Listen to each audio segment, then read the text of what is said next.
Cuando a alguien le dicen, oye, yo con mamá, mamá, ¿me das permiso de ir al antro con mis amigos? Sí, mi hijo, sí te dejo, pero como disponga tu papá. Chinga, vale. Y entonces voy con papá, ya me dejó mamá ir al antro, pero dijo como tú digas, como tú dispongas. Y entonces esa palabra ubican qué tanto poder le puede dar al papá. Y entonces dice, sí, mijo, te doy permiso de ir al antro, pero llegas a las 10, no fumas, no tomas, te vas con tu hermanita y vamos por ti.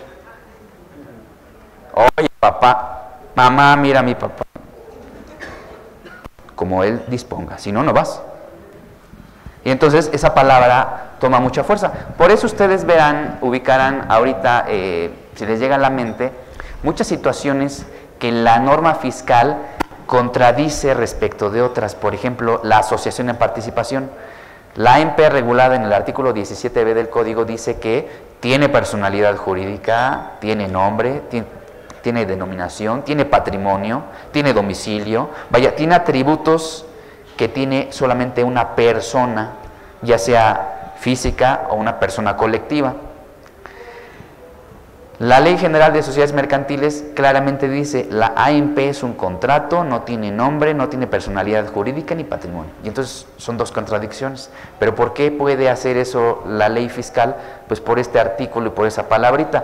Por eso comenzaba platicando con ustedes del concepto de pago. El concepto de pago es distinto el que aparece en la norma jurídica al que, bueno, en otras áreas del derecho, a la que tenemos en el mundo fiscal. En el mundo fiscal tenemos el concepto de pago y a eso es lo que tenemos que darle vida. ¿Sale? Y ahorita vamos a platicar. Pregunta. Buenos días, tengo una duda. Referente al complemento de pagos que mencionabas, ¿no? Sí. Es claro que la regla, como bien mencionas, que da la facilidad es la 2.7.135. ¿La de mandarla hasta septiembre? Sí. Es el transitorio, ¿no? Son los transitorios. Exactamente. Ajá. Dice, los contribuyentes podrán optar por expedir el CFDI usando la versión 3.3 del anexo 20 sin incorporar el complemento de recepción de pagos. Usa versión 3.3 sin incorporar complemento. Bueno, hasta ahí me queda claro. Ahora, si nosotros nos remitimos al artículo 29A, fracción 7, inciso B. Exactamente. Ajá. Ahí menciona, mencionaba, sí. Como bien mencionas, cuando la contraprestación no se paga en una sola exhibición, se emitirá un comprobante fiscal digital por el valor total de las operaciones en el momento en que se realice y se expedirá un comprobante fiscal digital por cada uno de los pagos que se reciban. Emites comprobante por el total. Okay. Y emites un comprobante por cada los pagos que tú recibas posteriormente. Yo entendía que esta obligación, más allá de lo del 3.3, era de que si yo vendía en parcialidades, lo que son, no diferido, parcialidades como tal, sí, por cada pago que me hicieran tenía que expedir un CFDI. Es correcto. Adicional del CFDI. Sí, más de un pago te colocas en la fracción 7, inciso B. Exactamente. Entonces, ahí sí creo que va encaminado a lo que tú mencionas. Sí. Ahí sí dice, ¿sabes qué?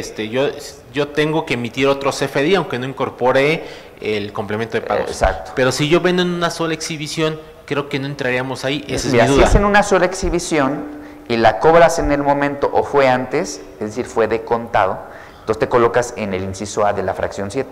Ajá. Lo que no está regulado, y es lo que ha causado conflicto, y muchos dicen, no lo hagas porque no está regulado, y tienen razón, y a lo mejor va por ahí tu pregunta, es qué pasa cuando yo cobro en una sola exhibición, pero después no está regulado. O sea, eso es un hecho.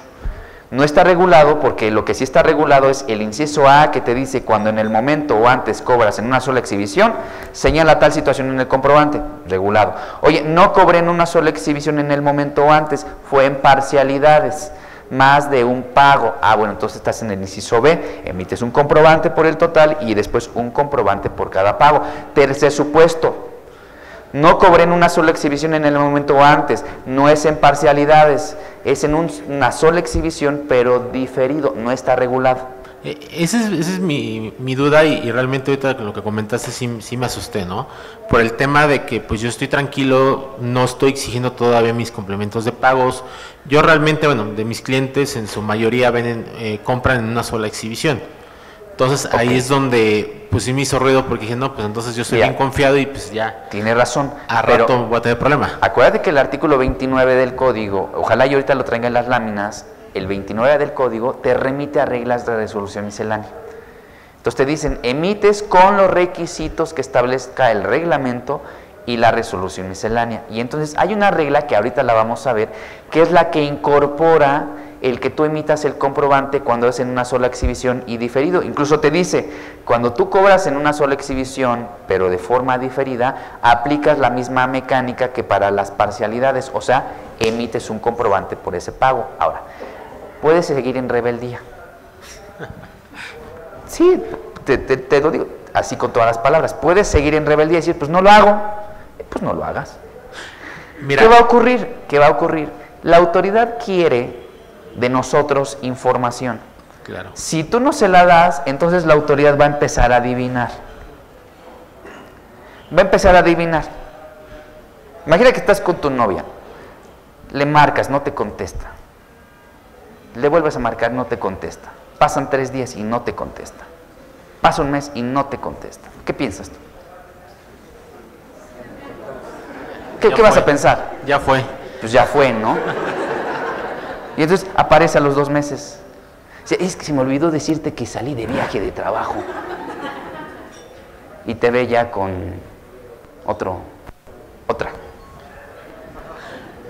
¿Qué le vas a decir? Pues tú no eres adivino. Claro. ¿Por qué no te dijo? ¿No? Pues lo mismo va a ocurrir. No dejemos a que la autoridad adivine. Hay que hacer las cosas lo mejor posible.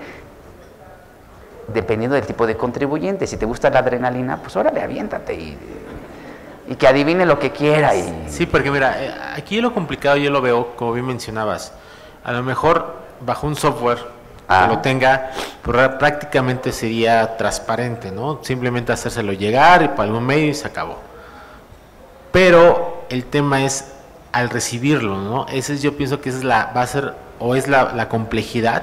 El que va a tener la broncota es el que lo recibe, el que debe de recibir el comprobante de pago. El que paga es el que debe de ponerse rudo para obtener ese comprobante. Pero esa administración de estarlos recibiendo, pues obviamente sí lleva un esfuerzo adicional, porque tú decías antes, pues sobre todo cuando tienes proveedores a revisión, pues los tomas a revisión, si no viene bien, pues simplemente no te programa. Pero pongámonos de acuerdo todos.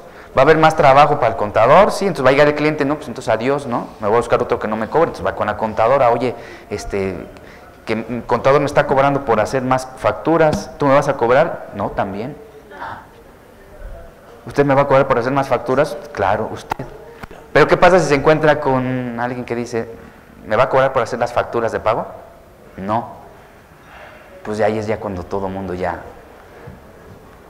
Es un problema, somos una profesión muy organizada, pero con poca comunicación.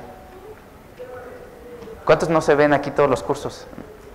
Seguro, yo veo a varias caras conocidas y muchos no se conocen. ¿Sí o no? Muchos no se conocen. Oye, ¿cómo te ha ido con tus comprobantes de pago? ¿Cómo te ha ido tú que no has hecho el comprobante de las parcialidades? ¿Has tenido problemas? Somos una profesión muy organizada, pero muy poco comunicativa. Y no es que seamos chismosos, ¿no? Pero bueno, son cuestiones que vamos a ir revisando. Entonces ahorita vamos a ver, ¿sale? Ok, gracias. Yo creo que tienes 2 posiciones. Hacer las cosas de tal forma en la que vas a proporcionar información adecuada a la autoridad, vas a alimentar bases de datos, porque eso es lo que estamos haciendo con el CFDI, alimentar a la autoridad una base de datos respecto a la información del contribuyente. Y entonces la pregunta es, ¿cuál es tu objetivo? ¿Llenar una buena base de datos para que la autoridad no presuma o no invente lo que ocurrió? ¿O hacer una base de datos adecuada, lo más allegada a la realidad, para que no te esté molestando la autoridad? Ven ahorita, ¿a cuántos no les han llegado cartas de invitación como trabajadores o como patrones para que revisen sus FDIs de nómina? ¿Por qué creen que está pasando eso? Me da la impresión que la autoridad está desesperada. Espérense a que llegue abril. esperen a que llegue abril. Yo lo he afirmado que en abril va a haber todo un revuelo entre los contribuyentes, porque hay CFDIs duplicados, mal timbrados, los nodos no los pusieron bien, los viáticos no se timbraron, y entonces cuando yo vaya y presente mi declaración anual, todo el año trabajé con mis deducciones personales, incorporé, pagué mi recibo del médico con tarjeta, ya tengo la experiencia del año pasado que el doctor le puso efectivo y le había pagado con tarjeta y por eso no pude meter la deducción personal, ahorita ya cambié de doctor, ¿no? Porque primero es lo fiscal, después la salud, ¿no? Entonces cambio de doctor, ya me da mi CFDI, me cobra más porque él sí declara. Y entonces voy a llegar, presento mi declaración, gané lo mismo que el año pasado, gasté lo mismo del año pasado, me enfermé las mismas veces que el año pasado y resulta que en vez de que me dé a favor me va a pagar. Y el primer culpable es el contador. ¿Qué hiciste? No, pues trae CFDIs duplicados, trae recibos de nómina duplicado, le está duplicando la base, se timbró en un nodo que no debía ser, no se informó el subsidio del empleo y entonces va a haber problemas. Los que están duplicando la nómina, que por aquí te pagan un salario mínimo y por acá te pagan otra cosa, un asimilado o otra cosa, esos ya los está ubicando la autoridad y esto los va a agarrar y los va a obligar a presentar su declaración anual porque hay simultaneidad y ellos les va a dar a pagar. Pues claro, porque no es lo mismo que la base la dividas en dos cálculos a que la juntes en uno solo. En los pagos quincenales, semanales, se dividió a la tasa del 10% y cuando los junte esta persona, ya sea por voluntad propia o que la autoridad lo requiera, va a juntar la base y en vez de pagar sobre el 10 va a pagar sobre el 20 o el 30 y entonces le va a dar una diferencia a pagar. ¿Ustedes qué creen que va a hacer el trabajador si toda la vida nunca ha presentado declaración anual, nunca lo ha requerido la autoridad, nunca ha pagado diferencias? Pues va a buscar no quién la hizo, sino quién la va a pagar. Y eso súmenle a que hay CFDIs de nómina mal hechos, duplicados. Por eso está mandando la autoridad. O sea, lo ideal hubiera sido que se lo mandara al patrón, porque él es el obligado a emitir el comprobante. Él es el obligado a que los datos contenidos en el CFDI sean los adecuados. ¿Por qué al trabajador lo molesta? Porque es una forma de hacer presión. Se las manda al trabajador porque si algo está pasando mal. Y entonces van todos los trabajadores en presión con el patrón. ¿Por qué lo está haciendo? Porque seguramente de aquí a abril va a haber problemas. Ojalá y no. Esto que va a ocurrir, si ocurre en abril, van a ver que esto va a pasar si hacemos mal nuestros CFDIs en el momento en el que la autoridad nos fiscalice. Llega la autoridad, te va a fiscalizar y si algo está mal en tus CFDIs, te va a rechazar la deducción, te va a multar, te va a sancionar y entonces nos vamos a dar cuenta que lo que hicimos anteriormente fue incorrecto, fue indebido. Entonces, bueno, todos estos actos que llevamos a cabo, todos, pues van a traer, les comentaba y les he comentado en todos los cursos que hemos visto, traen consecuencias jurídicas. Cuando hablamos de acto jurídico, los contratos, compra-venta, tenemos que identificar las situaciones que nos van a generar impacto en el mundo fiscal. Por ejemplo, el acto jurídico debe de tener voluntad, debe de haber consentimiento, y debe de haber objeto para que nazca, para que se dé el acto jurídico. Por ejemplo, la ley de IVA grava enajenación de bienes, prestación de servicio, otorgamiento de uso o goce temporal de bienes. Esos son actos jurídicos, pueden ser muchos. Enajenación de bienes puede implicar una compraventa, una permuta, una donación, una enajenación con reserva de dominio. La definición de enajenación de bienes está en el artículo 14 del Código Fiscal de la Federación y hay muchas formas de transmitir la propiedad. Entonces, debe de haber voluntad, debe de haber consentimiento, debe de haber objeto, el objeto debe de ser posible, el objeto debe de ser válido, el objeto debe de estar dentro del comercio. Yo no puedo llegar ahorita y decirle, contadora, le vendo el planeta rojo. ¿Lo quiere?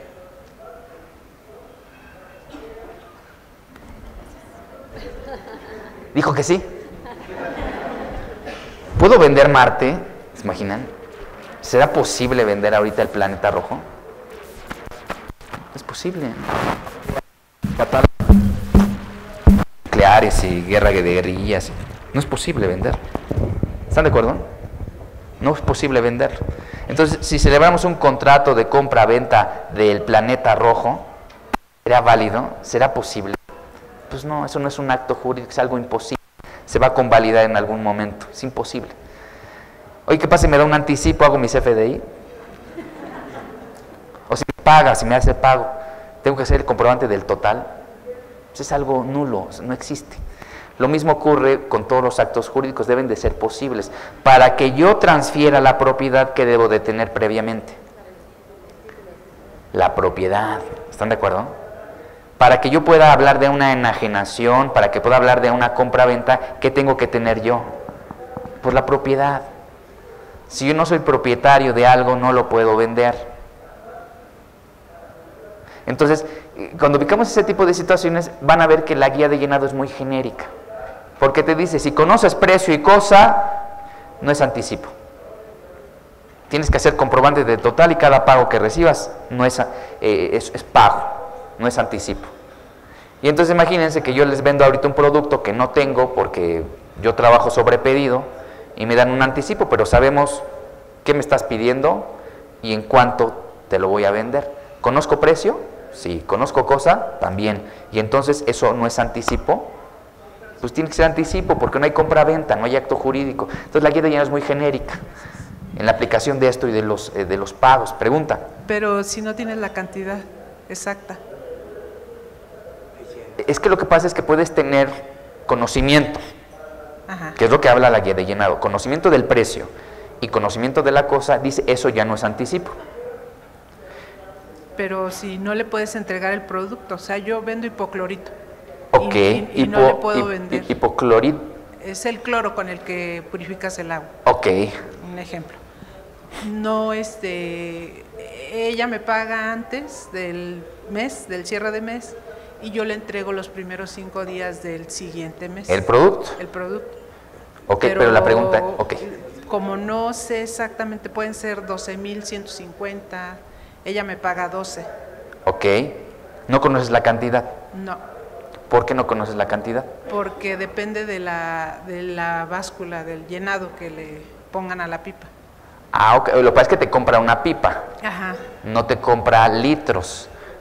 El cloro se evapora, ¿estás de acuerdo? Sí, me compra kilos, pero no sé hasta que la báscula... Sí, no sabes cuántos kilos llegan, salen de allá 10 y llegan a lo mejor 9,5 por la evaporación o por... No, porque las garzas donde se para la pipa para llenar le dices, ciérrale, ya más o menos son las 12, pero pasa la báscula y son 12,150. Ok, bueno, esta es una de esas operaciones en donde creo yo le tenemos que dar tratamiento de anticipo. ¿Conoces precio? Sí, ¿sabes cuánto le vas a vender el litro? ¿Conoces la cosa? Sí, Ajá. pero todavía no sabes qué cantidad se va a entregar, qué cantidad se va a solventar. Entonces, no es suficiente que conozcas el precio y conozcas la cosa, sino tiene que ser posible. Vamos a pensar que te da ahorita los 12,000 pesos y la pipa se cae,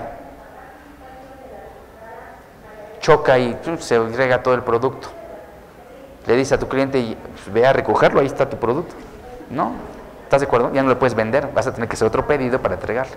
Entonces, hasta en tanto no concretes la operación, vas a poder aplicarle el concepto de pago. Mientras tanto, todo eso va a ser anticipo. Otro ejemplo, yo puedo ahorita puedo venderles mi computadora, bueno, ya es mía, va a ser pago. Pero vamos a pensar que yo me dedico a la venta de computadoras sobre pedido. Yo no vendo si no me piden, porque me han dejado varias veces embarcado con los productos.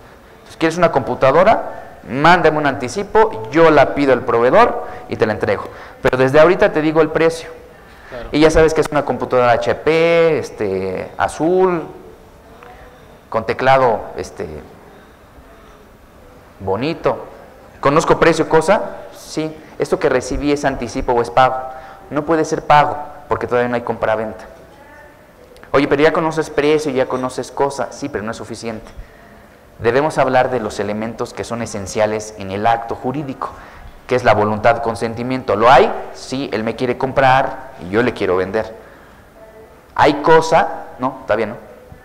Oye, pero es una computadora HP azul, sí, pero no hay cosa porque todavía no la puedo vender yo, no está en mi propiedad. Nadie puede vender lo que de su propiedad no es, eso dice el Código Civil. Pregunta. Sí, es lo que iba a comentar, por ejemplo, computadora, el ejemplo que tú ponías, una maquinaria. Deberás de poner el número de serie. Claro. No lo Imagina, tienes. mercancía que viene de importación. Un pedimento. Bueno, tú sí puedes hacer la venta estando la mercancía en el extranjero, pero si tú te comprometes a entregarla aquí, tienes que acreditar que la mercancía está, o acreditar la legal estancia en el país mediante el pago del IVA, del impuesto general de importación, Todo. vaya, todo, que tengas tú el despacho aduanero perfectamente establecido. Porque si no, no puedes deducir esa mercancía, pero tú la puedes vender ahí en el extranjero. Pero si tú la vendes en el extranjero, quien la va a tener que importar no eres tú, sino va a ser tu cliente. Claro. Y entonces ahí cometemos otro error, porque llega el cliente y a fuerza quiere su factura de la mercancía que viene en el extranjero. Oye, ¿por qué quieres la factura? Para tramitarte el pago, porque tengo que provisionarla. Pues sí. Entonces vas a tener que facturarle la mercancía allá, pero entonces quien va a tener que importar va a ser él. Porque tú en la factura que le hagas, en estricto sentido, le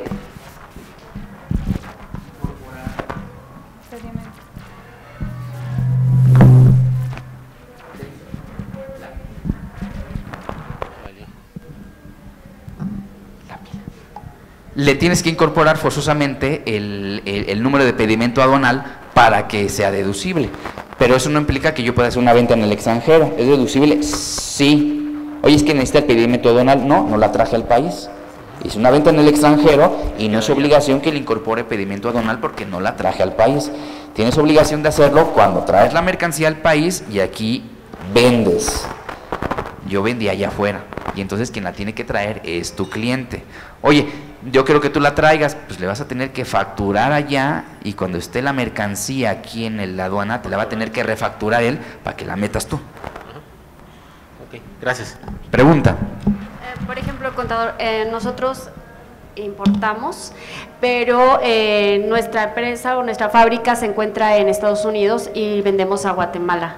Entonces, exactamente es el ejemplo que usted nos está dando. O sea, yo le doy a mi cliente la factura de la mercancía, pero no pongo pedimento, nada, y ya él se encarga pues de trasladarla, bueno, de importarla.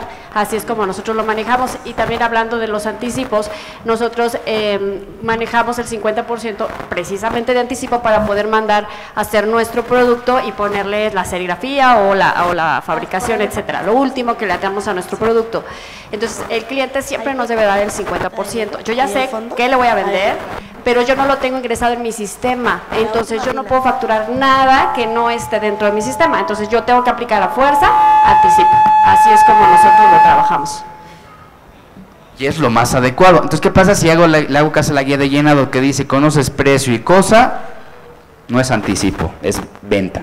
No es posible. Pero ¿por qué ocupa términos muy genéricos?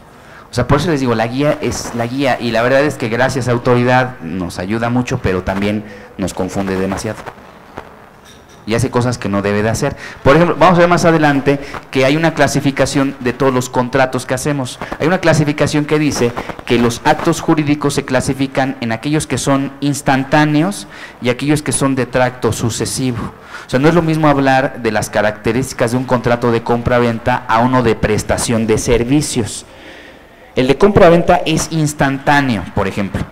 Si yo ahorita les vendo este micrófono y me dicen sí, con ese sí y acordando el precio, el micrófono es suyo. Un contrato de tracto sucesivo, una obligación que es de tracto sucesivo, es aquella que se va cumpliendo en un lapso de tiempo, se va dando con el tiempo. Por ejemplo, el arrendamiento. No podemos hablar de un arrendamiento que sea instantáneo, espérate, tienes que usarlo todo el mes. Tienes que usarlo el siguiente mes, todo el año. Es una obligación de tracto sucesivo. La prestación de servicios. A ver, prestación de servicios contable. ¿Lo quieres? Sí, sale, ya está. ¿Es instantáneo? No, tienes que ir por la información, tienes que hacer tus pólizas, tus registros, revisar la información, calcular los impuestos, tus estados financieros, todo el proceso que ustedes saben. Es una obligación que se va dando con el tiempo. Y entonces esa distinción no la hace la autoridad en el llenado del CFDI. Ejemplo, en el contrato de obra, que lo vamos a ver más adelante, dice, cuando firmas el contrato de toda la obra, haces el CFDI del total. Oye, ¿por qué? Pues conoces precio y cosa. Primero, no es lo mismo ese contrato de obra a uno de compra-venta. 2, no le estás haciendo caso a lo que dice el último y el penúltimo párrafo del artículo 17 de la Ley de Renta y el artículo 76, fracción segunda, que dice ahí, si obtienes un ingreso, emites comprobante, artículo 76. El artículo 17 dice, ingreso en obra, el anticipo más el avance ejecutado. ¿Por qué? Porque lo que yo voy ejecutando de obra es lo que me genera el derecho a cobrar. Y ese derecho a cobrar, ¿qué creen que es para el contribuyente? Pues es el ingreso, es la modificación positiva en su patrimonio. Pregunta, ¿ustedes me pagarían ahorita algo que no he hecho? ¿Tendrían la obligación de pagarme algo que no he hecho? Pues no. Por eso es diferente una obligación de tracto sucesivo a una que es instantánea. Por eso, si ustedes se ubican, vamos a ver más adelante, el artículo 29A del Código dice que cuando se trata de servicios profesionales, cada pago se considera una sola exhibición. ¿Por qué? Porque no puede haber parcialidades en servicios. Ojo, el concepto de parcialidades desapareció hace más de 5 años. En la reforma del 2012 que hubo en el Código, desapareció el concepto de parcialidades. ¿Por qué? Porque el concepto de parcialidades nunca le aplicó a prestación de servicios independientes. Porque lo que estás pagando no es precio, sino es una contraprestación. Y entonces nunca le aplicó el concepto a servicios, porque cada pago en servicios se consideraba una sola exhibición. Y entonces la reforma del 2012 nos quitó ese concepto que siempre manejamos mucho tiempo, el concepto de parcialidades, pero lo dejó más genérico, que le aplica a todo, que es el concepto de pago. Por eso es importante analizarlo desde ese punto de vista. Cuando tú recibas un pago en parcialidades o diferido, vas a tener que hacer un comprobante por cada uno de ellos. Y entonces le aplica cualquier obligación, porque el pago es una forma de extinguir la obligación, es la forma ideal de extinguir obligaciones. Te debo dinero, ¿cómo extingo esa obligación? Pues pagándote. Me prestaste un servicio y te debo por ese servicio que me prestaste, ¿cómo extingo la obligación? Pues pagándote. Es la forma ideal de extinguir obligaciones, pero hay otras formas diferentes de extinción de obligaciones. Entonces vamos a platicar, cuando estemos viendo el catálogo de formas de pago, vamos a tener que hablar invariablemente de la compensación, de la novación, de la confusión, del pago en especie, de la permuta, de la compensación, de la novación. Pregunta. Volviendo al anticipo, por ejemplo, a mí me hicieron un pago, pero en ese momento no generé la factura. Digamos, hoy más en el pago. ¿Cómo generaría mi factura para el lunes? Hoy te hicieron el pago y el lunes vas a hacer la factura. Sí, se me pasó a hacerla. Ok. Pero tú ya conoces o ya Sí, hubo compra-venta. todo, ¿Qué sí. producto estás vendiendo? ¿Qué están haciendo? Un servicio. Ok, un servicio. No tienes problema porque el artículo 29A, fracción séptima, inciso A, te dice ahí que cuando tú cobras en el momento o lo hiciste antes, cuando emitas el comprobante debes de señalar dicha situación.